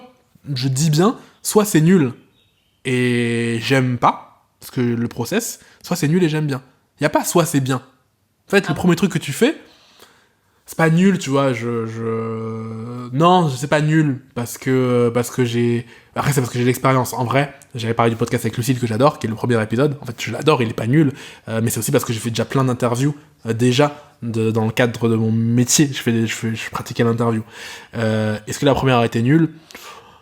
Pas forcément, mais en tout cas, elle est toujours, quand tu la regardes toi, quand toi du futur le regarde, bah, il se dit, oh là là, il manque plein de trucs. Et donc, plutôt que de se demander est-ce que c'est bien, voilà. En fait, c'est ça. Plutôt que de me demander est-ce que c'est bien ou c'est pas bien, je me demande est-ce que j'ai aimé ou est-ce que j'ai pas aimé. Si j'ai aimé, bah je vais passer mon temps à l'améliorer. Si j'ai pas aimé, je passe à autre chose. Il y a des trucs que j'ai fait dans ma vie. Le dessin, tu vois, déjà je dessine pas bien, mais en plus j'aime pas trop quand je dessine. Donc voilà, j'ai arrêté. Pour autant, j'ai quand même fait une BD. J'ai fait une BD quand j'étais en prépa, avec Prépaman. C'était un héros qui se servait des maths pour vaincre les méchants. On m'a aussi dit que t'avais escroqué des gens en dessinant leur âme, leur esprit. Je sais pas escroquer, parce qu'il n'y a pas eu d'argent engagé, mais ce truc de dessiner les âmes des gens, à l'époque, c'était une critique de l'art contemporain. Enfin, en tout cas, de ce qu'on a appelé l'art contemporain jusque-là, c'est que je me disais, mais attends, il suffit de se jouer artiste, d'avoir l'air un peu fou, et ça fait de l'art, en fait. Pas besoin de technique, Pas besoin de respect du matériau, pas besoin de kiff.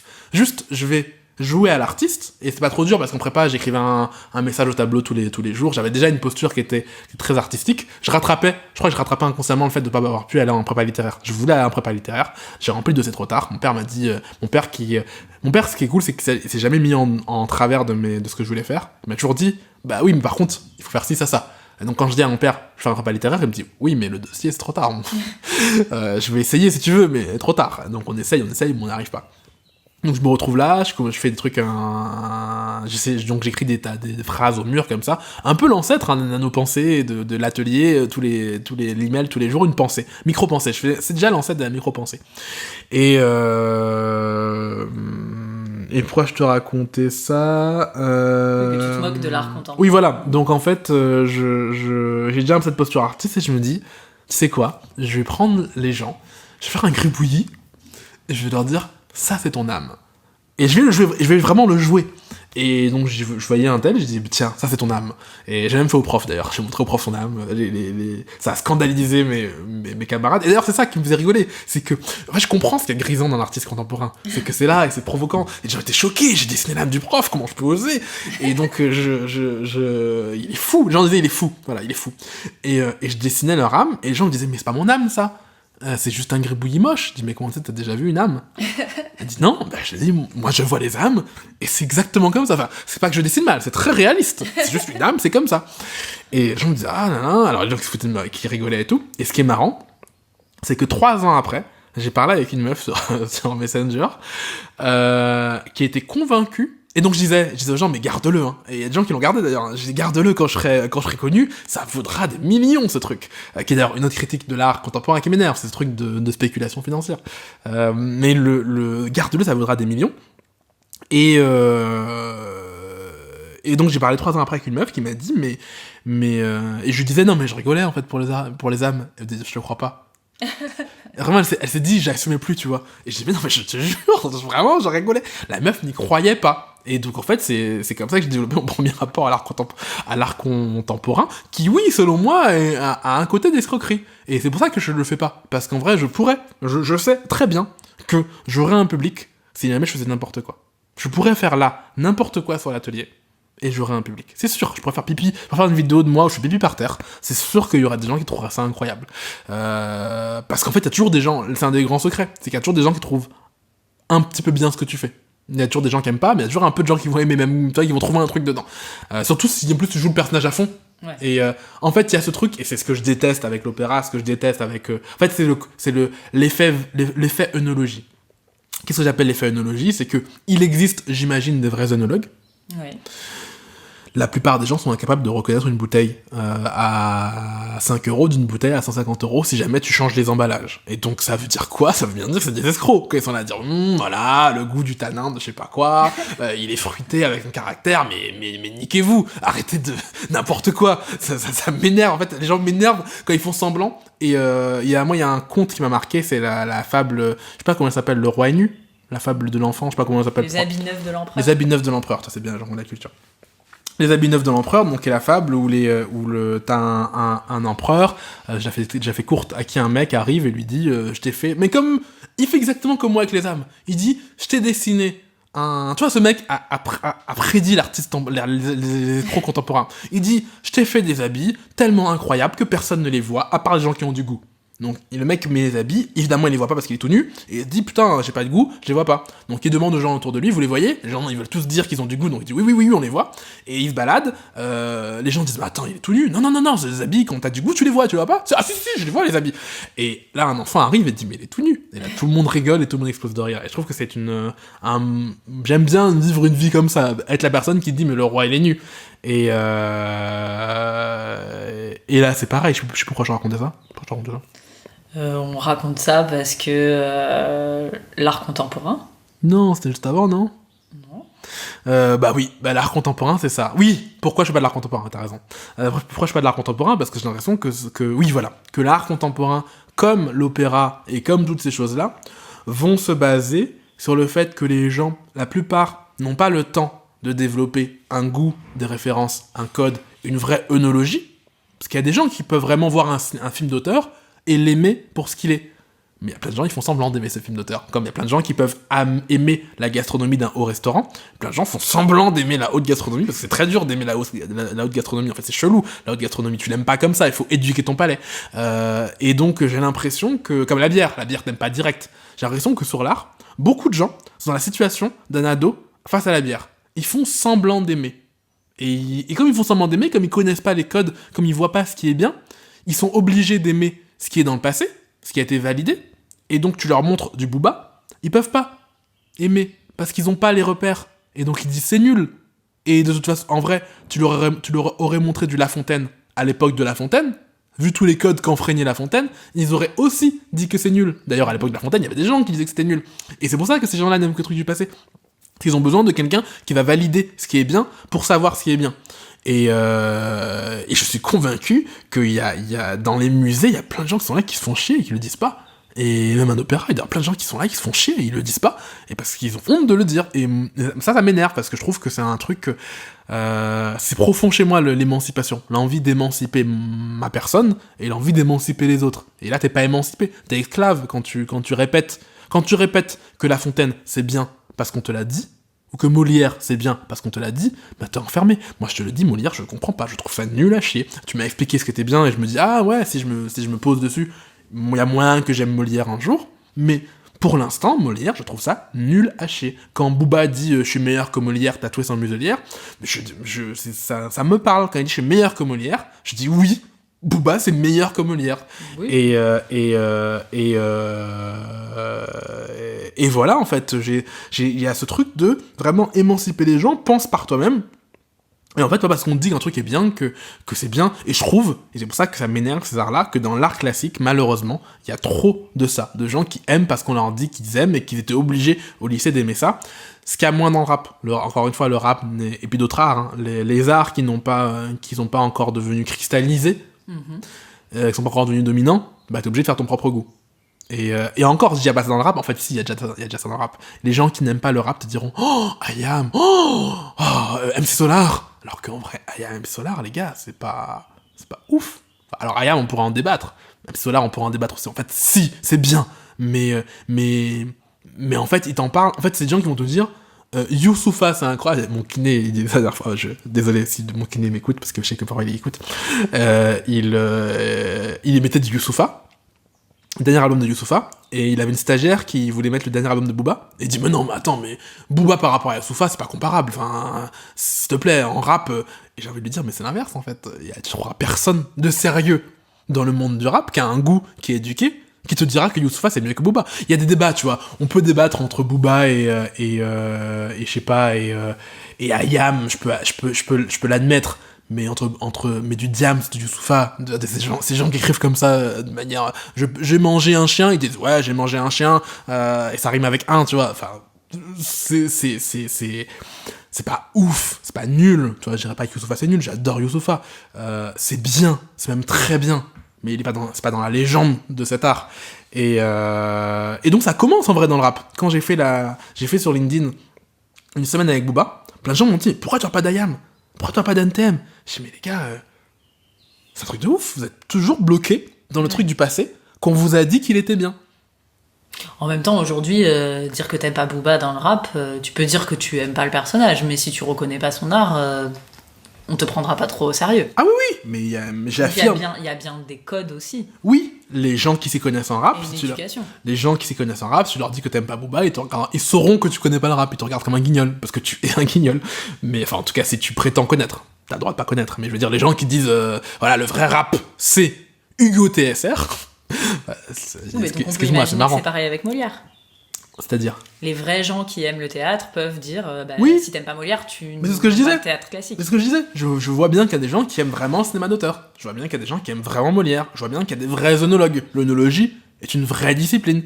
Mais je vois bien qu'il y a beaucoup de faux. D'accord. Il y a quand même plus de faux que de vrais. Et donc toi, tu fais de l'art contemporain quand tu fais les nano-pensées? Ah bon? Bah quand même un peu, non? Ah bon? Bah tu proposes un contenu qui est assez hybride. Moi j'adore, hein, je suis la première fan.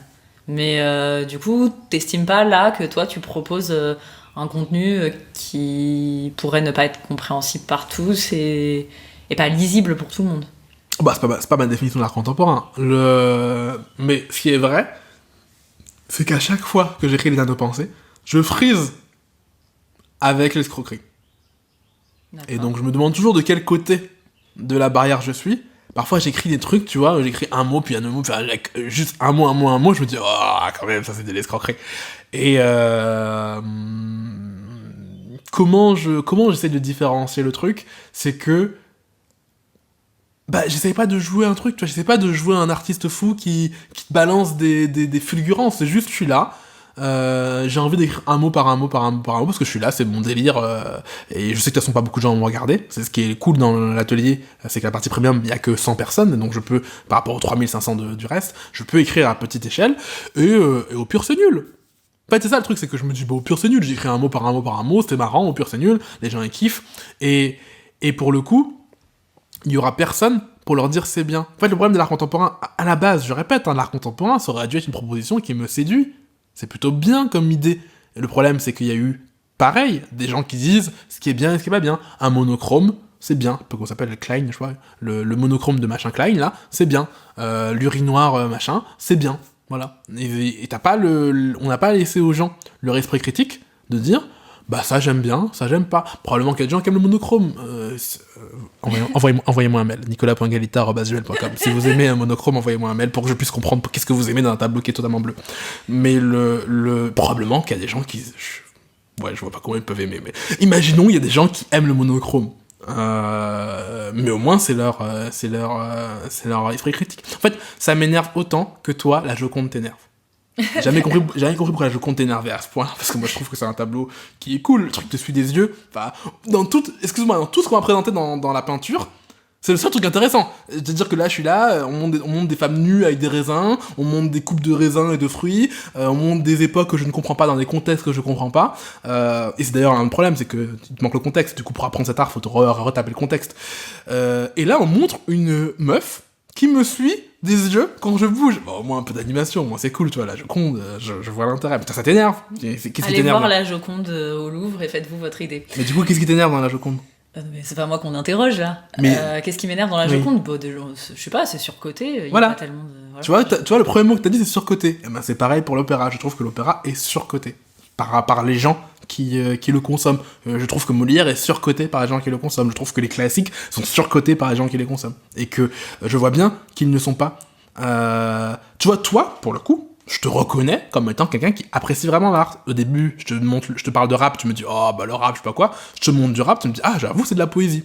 Il y a des gens, ils vont me dire, voilà, la civilisation, on fait tout de moins en moins bien. Je leur montre des textes incroyables de Booba. Ils vont me dire, mais c'est nul. Ah d'accord, en fait, pardon, je croyais que t'avais un petit sens de la poésie. Enfin, tu vois, je me rends compte qu'en fait, t'as pas de sens. Et qu'en fait, tu fais semblant de... C'est ça qui rend ouf, c'est qu'en fait, ils sont capables de différencier les bonnes œuvres des mauvaises œuvres tant que quelqu'un l'a fait pour eux dans le passé.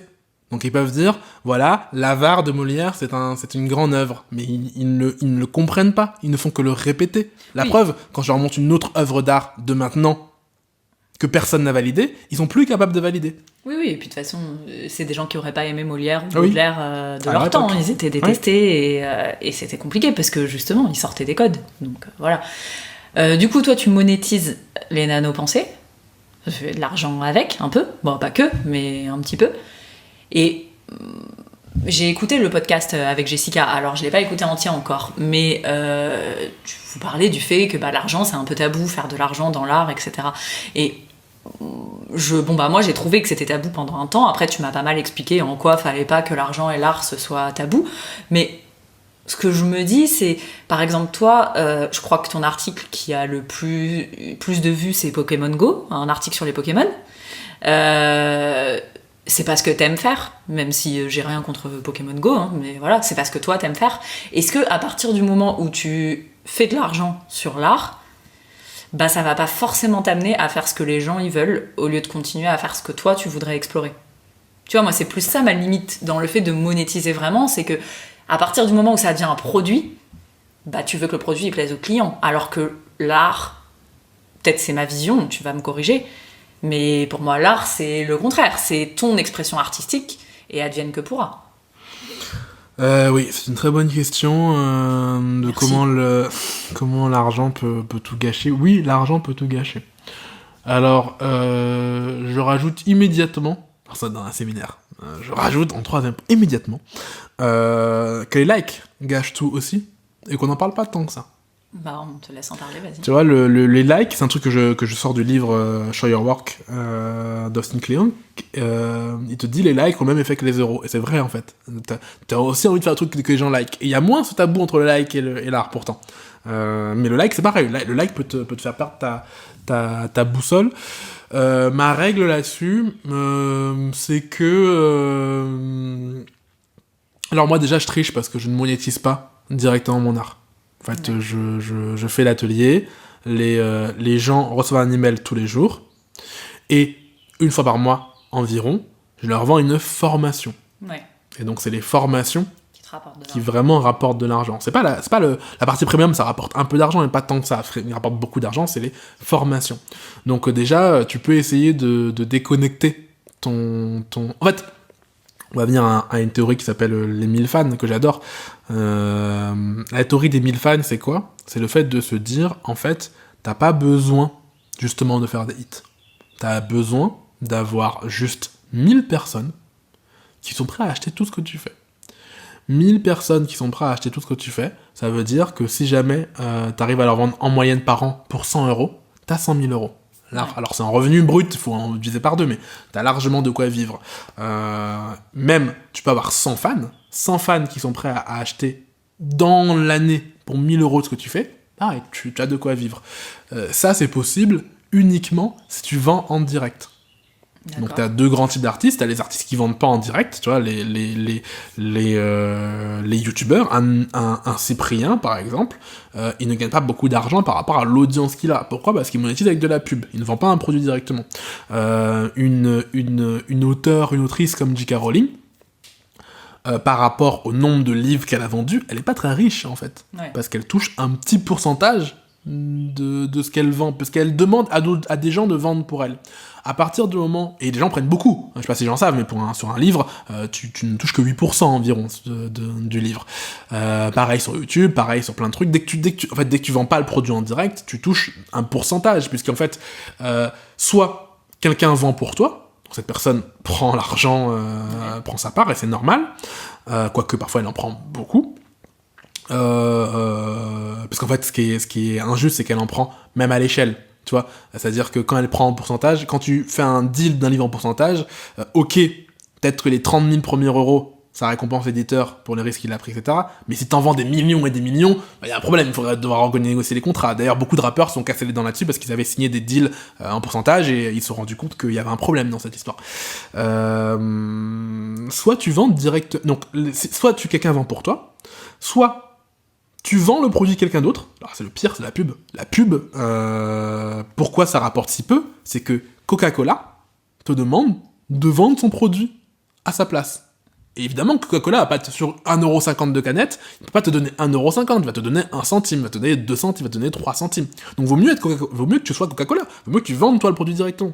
Si tu vends le produit directement, qu'est-ce qui se passe? Tu deviens PNL, tu deviens Frisk Orleans, tu deviens tous ces rappeurs qui ont découvert, même Jul, tous ces rappeurs qui ont découvert qu'en fait, en vendant directement à leurs fans, ils avaient besoin de beaucoup moins de fans pour en vivre. Alors, Jul et PNL, c'est un mauvais exemple parce qu'ils ont fini par exploser au même niveau que les autres. Mais prenons un Frisk Orleans du début. Frisk Orleans, il vivait très bien de sa musique, tout en ne la mettant pas sur Spotify. Enfin, il la mettait, mais il la mettait sur un truc qui s'appelle DistroKid, où les gens viennent te soutenir, et les gens soutenaient directement. Et en fait, quand les gens payent directement, t'as moins tendance à être influencé par ce côté, pour revenir à ton truc de Pokémon Go, par ce côté de ce que la foule veut, parce que ce que la foule veut, c'est une foule qui ne te connaît pas vraiment. Pokémon Go, c'est des gens que je connais pas. Là, pour le coup, dans l'atelier, c'est 3000 personnes, à qui j'envoie des emails régulièrement, et du coup, leur feedback, il va être plus constructif, on va construire ensemble un truc.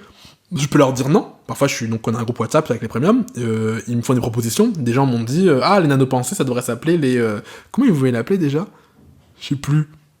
Mais ils trouvaient que c'était pas clair les nanopensées. Ouais.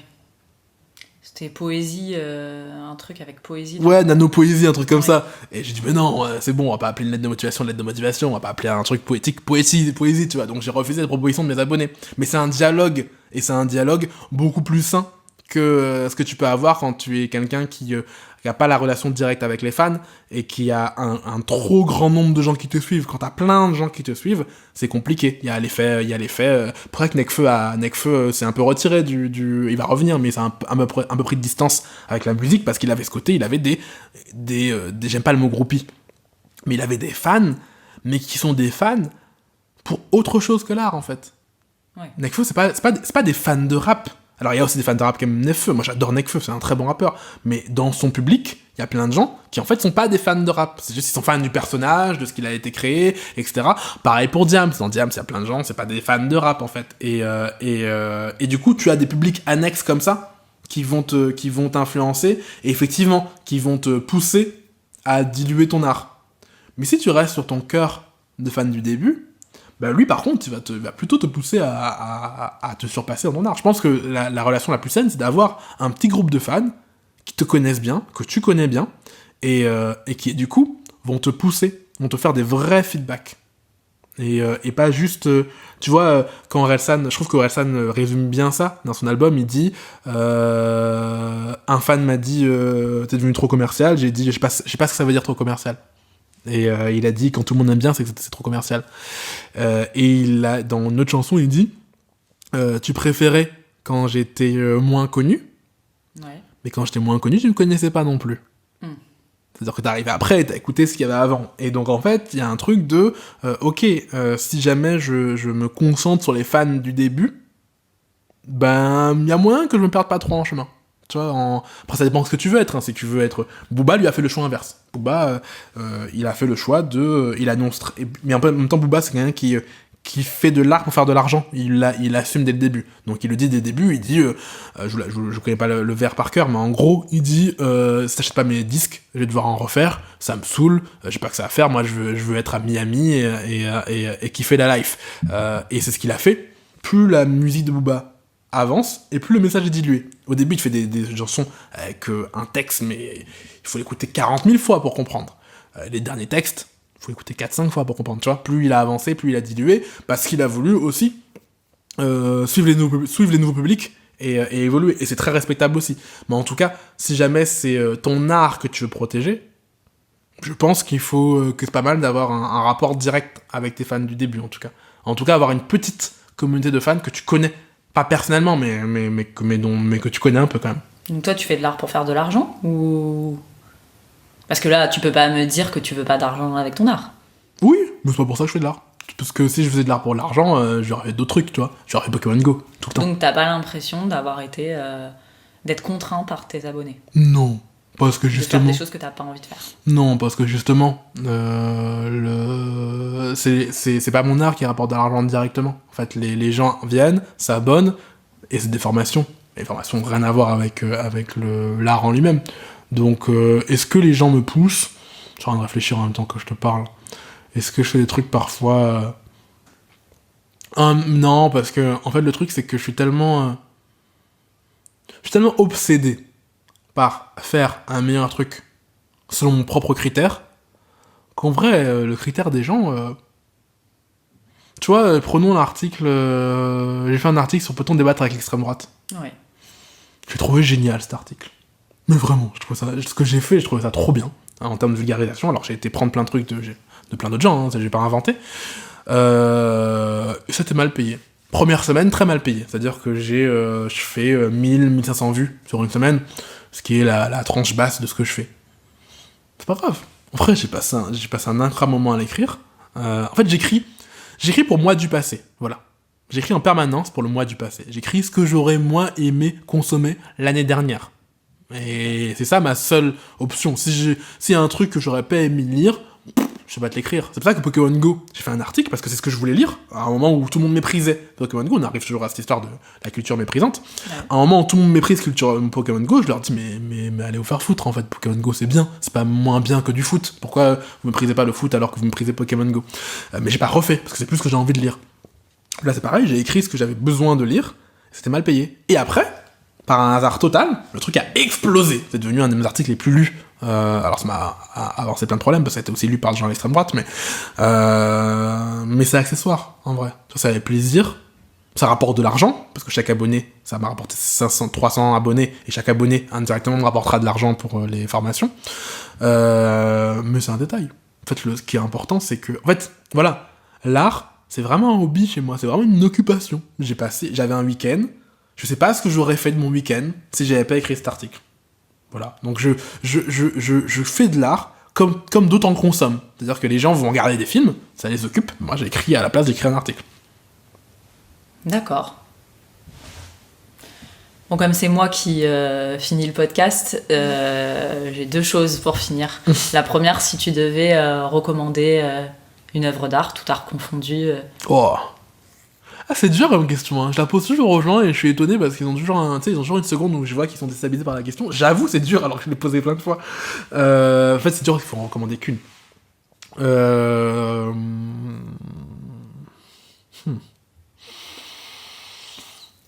Bah, on va en parler de 2.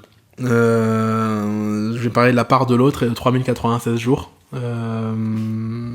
La part de l'autre, c'est un livre où tu suis la vie de Hitler et de Adolf. Adolf étant le Hitler qui est pris aux Beaux-Arts. D'accord. Et Hitler étant le Hitler que tu connais. Et donc en fait tu suis les deux, il y en a un qui s'appelle Adolf et un qui s'appelle Hitler, enfin c'est comme ça que tu reconnais l'histoire de l'un et de l'autre, et tu vois toutes les aventures de Adolf et ce qu'il devient, et comment ce refus aux Beaux-Arts n'est pas responsable d'Hitler, parce qu'en fait Hitler il est Hitler, il avait en lui ce potentiel, mais il a en lui d'autres potentiels. Je trouve ça pas mal comme réflexion sur on a tendance à diaboliser le mal. Et en fait, diaboliser le mal nous permet de nous mettre à distance, comme si le mal était pas banal, en fait. Comme si les nazis, c'était pas des gens de notre époque, notre temps, et que, en fait, les nazis, c'était des gens chelous. Alors qu'en vrai, les nazis ne font que faire ce que les colons font dans les pays d'Afrique, en vrai. Et qu'est-ce que j'allais dire ? Et donc, la part de l'autre, tu vois le potentiel comment on peut passer du mal, en fait. Comment on passe du mal, et en mettant en parallèle ces 2 vies, donc une vie qui est évidemment inventée et la vraie, tu vois, c'est saisissant, en fait. Alors, petit spoil, il rencontre Freud, Adolphe. Ok. Et donc, il y a une psychanalyse qui s'enchaîne, et du coup, Freud l'aide à pas devenir Hitler. Parce qu'il y a pas juste être reçu aux Beaux-Arts qui va suffire. Et donc Freud va l'aider, et c'est passionnant de voir cette trajectoire croisée. Et 3096 jours, ça parle aussi de mal. Je crois que je suis fasciné par le mal. 3096 jours, c'est donc l'histoire de Natacha Campouche qui se fait enlever quand elle a 8 ans par un psychopathe. Alors je sais pas si ce terme il est valide en vrai médicalement, mais en tout cas elle se fait enlever par un mec qui va la séquestrer pendant 3096 jours. Et en fait pendant toute cette histoire tu vois le rapport qu'elle a avec lui. On lui a beaucoup reproché dans sa syndrome de Stockholm. Je trouve ça totalement injuste. Et justement, je pense que c'est parce que les gens ont besoin de diaboliser le mal. C'est parce qu'en fait elle est là, elle reçoit le mal, et elle le décrit tout en l'humanisant. C'est-à-dire que le mec lui fait les pires choses du monde, donc mais vraiment les pires horreurs qu'on puisse imaginer, à part la tuer. Je dirais pas qu'elle lui pardonne, justement. Elle le prend et elle comprend d'où ça vient, sans justifier, et c'est passionnant en fait, parce qu'elle parle du mal de ce qu'on pourrait penser comme étant le mal absolu, et elle t'en parle comme un humain. Elle te montre que ce mal absolu, c'est un humain. Ce qu'on ne veut pas voir, c'est trop dur pour nous de se dire que le mal, c'est un humain, en fait. Et c'est un humain. Et donc, elle ne lui pardonne pas, évidemment pas, parce je trouve encore une fois qu'on lui reproche d'être tombée amoureuse du mec, pas du tout. Mais par contre, parfois, elle lui parle... Les gens lui disent ça parce qu'elle va lui parler avec tendresse. Mais en même temps, ils sont marrants, les gens. T'es enfermé avec un mec qui peut te tuer à tout moment. Ouais. Qu'est-ce que tu fais ? Tu essayes de l'amadouer, etc. Donc, non, livre passionnant et tiré du réel, tu vois. Même dans les fictions que j'aime, il y a toujours un fort lien avec le réel. Voilà. Pour les 10 œuvres que je vous recommande, 3096 jours, de Natacha Campouche, et La part de l'autre, de Machin Schmitt. Éric Emmanuel, je dirais. Ouais, c'est ça, Éric Emmanuel Schmitt, je pense. On finit juste peut-être avec Parce que Jessica, elle a dit dans son podcast que c'était important de mettre en valeur les artistes vivants. Bon, Natacha Campouche, elle est vivante, Eric Emmanuel Schmitt aussi, je crois. Mais peut-être un compte Instagram, un compte Twitter à suivre. Ah. Pour être un peu dans le côté soit militant, soit artistique. Un compte Twitter. Un truc vivant, quoi. Ouais, un truc vivant. Mais du coup, pas de l'art, alors. Bon, tu peux faire même de l'art si tu veux, quelque chose qui est en mouvement, en tout cas en ce moment, quoi. Je sais pas. En fait, je suis trop de compte Twitter d'un coup pour en mettre un en valeur. Allez voir Tim Urban, redbutwhy.com, qui est le meilleur blog du monde si vous l'avez pas fait. Alors c'est en anglais, mais ça parle de tout. Et ça parle de tout bien. C'est incroyable. Non, je sais pas quoi te dire comme compte Twitter, comme compte Insta. Bon bah, allez suivre celui de l'atelier Galita. L'Instagram, ouais. Qui n'est pas géré par moi d'ailleurs. Qui est géré par Mélissa qu'on embrasse. Bah oui, qu'on embrasse. Je sais pas comment on dit au revoir, mais du coup, peut-être on peut s'arrêter, non? Tu dis juste, merci Nicolas. Ah, merci Nicolas. Merci Anastasia. C'était un très bon moment. Merci d'avoir écouté cet épisode. Si tu écoutes ça, c'est que l'épisode t'a tenu suffisamment en haleine ou que tu as eu la flemme d'arrêter le son parce que le bouton était trop loin. Si par un hasard extraordinaire, tu écoutes cet épisode alors que tu n'es pas abonné à l'Atelier Galita, c'est le moment de me rejoindre. Tape Atelier Galita dans Google et laisse ton email sur la page. L'Atelier Galita, c'est mon espace de création. L'idée, c'est de t'envoyer une dose d'inspiration chaque matin dans ta boîte email. Il n'y a pas de thématique particulière, mais il y a une promesse, te proposer l'inverse des actualités. C'est-à-dire que là où les actualités sont anxiogènes, éphémères, futiles, je te propose un contenu épanouissant, intemporel, utile. Tu peux évidemment aussi t'abonner sur la plateforme que tu utilises pour écouter et laisser un avis sur ce podcast. Ceci étant dit, je te dis encore merci de m'avoir écouté et à dimanche prochain, 18h, pour un autre épisode du syndrome de la page noire. D'ici là, garde la pêche et mange des poires.